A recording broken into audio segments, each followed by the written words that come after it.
នេះសហគមន៍គុនមៀងមានកិត្តិយសដែលមកបង្ហាញអំពីការចិញ្ចឹមកណ្ដូបវគ្គបណ្ដុះបណ្ដាលចិញ្ចឹមកណ្ដូបដែលបង្ហាញដល់លោកពូហែមចង្ហេងនៅសហគមន៍គុនមៀងស្រុកបងខេត្តបងឃ្មុំបាទវគ្គនេះគឺវគ្គតែមួយព្រឹកទេបងប្អូនបាទអញ្ចឹងសូមទស្សនាជាមួយយើងខ្ញុំដូចតទៅទុកគុណ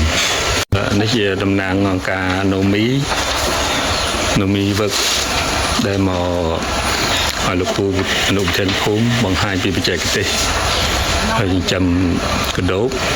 នៅសហគមន៍គុនមៀងស្រុកបងខេត្តបងឃ្មុំបាទមានខាងកសិករចិញ្ចឹមយើងពីគ្រួសារតែគាត់មកចូលរួមក្នុងការរៀននៅបច្ចេកទេសថ្មីដែលលោកពូនឹងបង្ហាញពេលឥឡូវនេះបាទសូមអញ្ជើញទស្សនាដូចតទៅបាទសូមអរគុណពីណាក៏កម្មនៅឃុំកោចឹង3ថ្ងៃហ្នឹងមានអ្នកចង់ចំកណ្ដុបទៅ2អ្នកទេអញ្ចឹងណា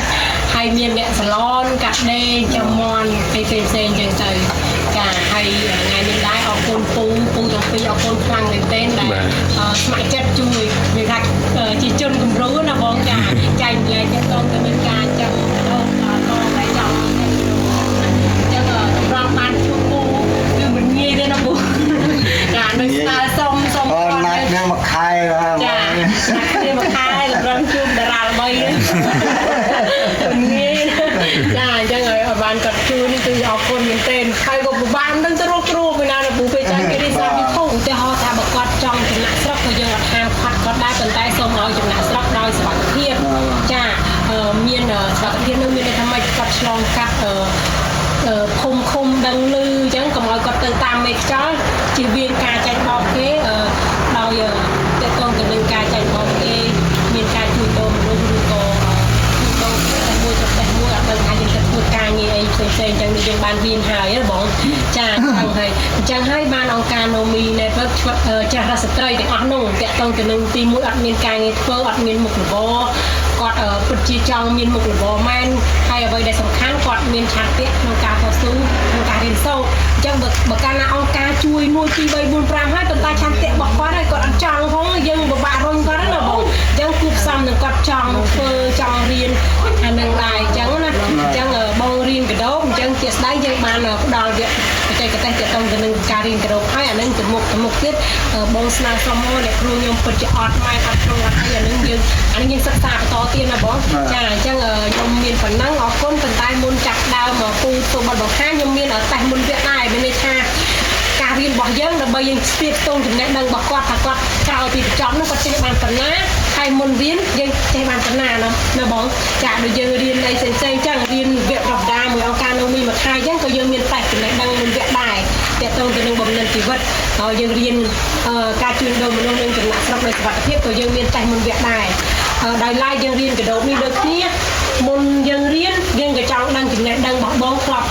រៀនចំកដោបហ្នឹងពីមុនមកអត់ធ្លាប់ដឹងអីអត់យើងតេស្តមុនវគ្គដល់ពេលយើងបញ្ចប់វគ្គបច្ចេកទេសកដោបគឺយើងមានតេស្តក្រោយវគ្គដែរថាបងចេះបានប៉ុណ្ណាណាបងតំណាងឲ្យអង្គការនូមីបាទហើយខ្ញុំមកហែមសេងហេងអនុភូមិងៀងហើយក៏ជាកសិករម្នាក់ចិញ្ចឹមកដោបដែរបាទដល់ចាំយូរមិនបានរៀនមកណាទេបើគាត់ថាយូរវាចេះបែកខ្លួនឯងទេបាទមើលតាម YouTube ខ្លះហើយកាត់ទៅបាទ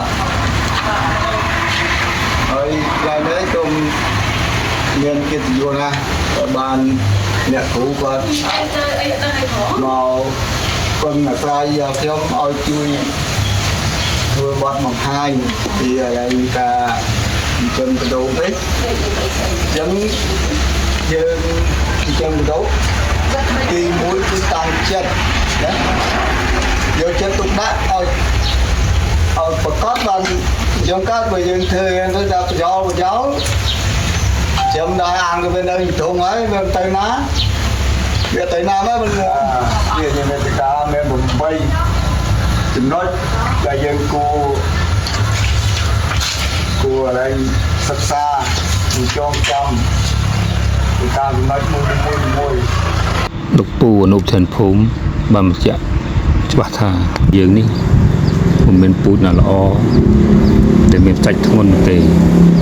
រាល់ថ្ងៃយើងមានតែពូជមុខគឺពូជបាថាំងកាពូជបាថាំងកានេះគឺយើងនិយមចិញ្ចឹមរាល់ថ្ងៃបាទចិញ្ចឹមរាល់ថ្ងៃប៉ុន្តែសាច់វាក្នុង3ខាំពងពូជចិញ្ចឹមប្រឹងហើយ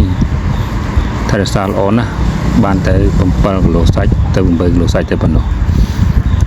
តែឥឡូវនេះគាត់មានពូជថ្មីមួយទៀតគេហៅថាពូជធ្ងន់គឺមិនដឹងជាពូជអ្វីដែរគឺជាពូជធ្ងន់បាទហើយនេះគឺពូជបាថាំងកាពូជបាថាំងកានេះហើយដែលយើងចិញ្ចឹមរាល់ថ្ងៃហើយសាច់វាក្នុង3ខាំពងពូជ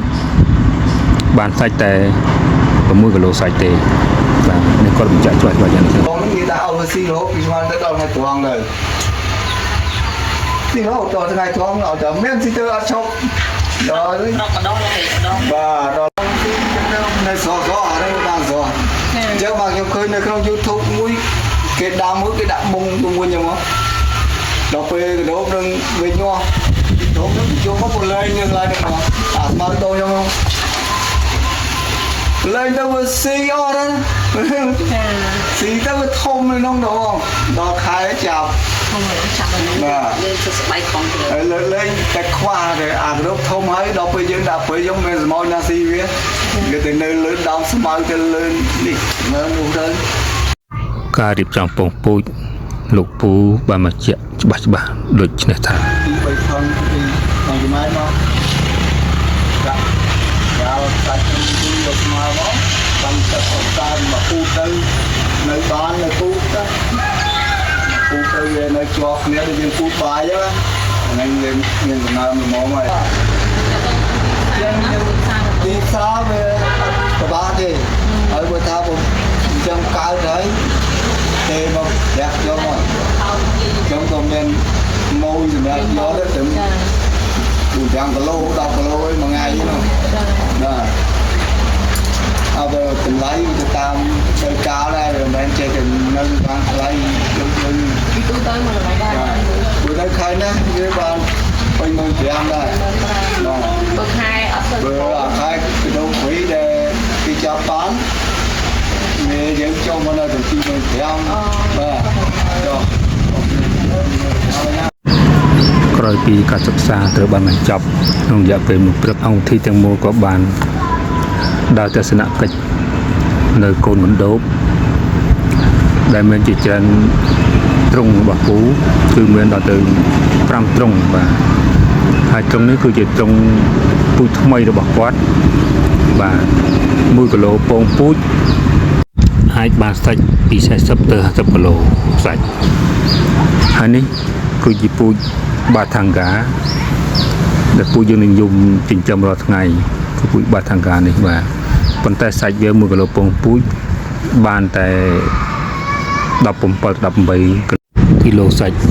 តែប៉ុណ្ណោះហើយចុងក្រោយអង្គការ Novi Network ក៏បានថតទុកជាអនុស្សាវរីយ៍ព្រមទាំងចែកសញ្ញាបត្រជូនកសិករដែលជួយចិត្តចង់ចាំកដោបនឹងមករៀនសិក្ខាសាលាថ្ងៃនេះសូមអរគុណអង្គការ Novi Network បានចែកសញ្ញាបត្របញ្ជាក់ការសិក្សារយៈពេល1ព្រឹកនឹងការចិញ្ចឹមកដោបថ្ងៃនេះសូមអរគុណ